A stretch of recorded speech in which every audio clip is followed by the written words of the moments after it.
রাত 1টা বাজে, এতক্ষণে তোমার আসার সময় হলো? হ্যাঁ, আমি দেখে আমার মতো মেয়ে দেখে তোমার সংসার করে গেল, আমার জায়গায় অন্য মেয়ে হলে কি যে হতো তোমার।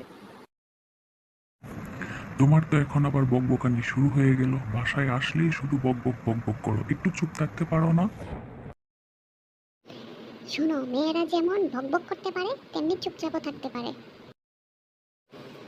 এই সব কিছু নির্ভর করে তোমাদের মতো স্বামীদের উপর।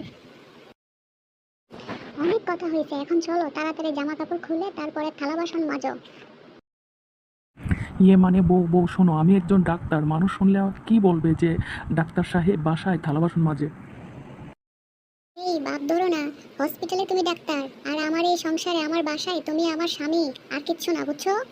যাও এখন স্বামীর মতো সুন্দর মতো কাজ করো যায়। Sorry ass DJ.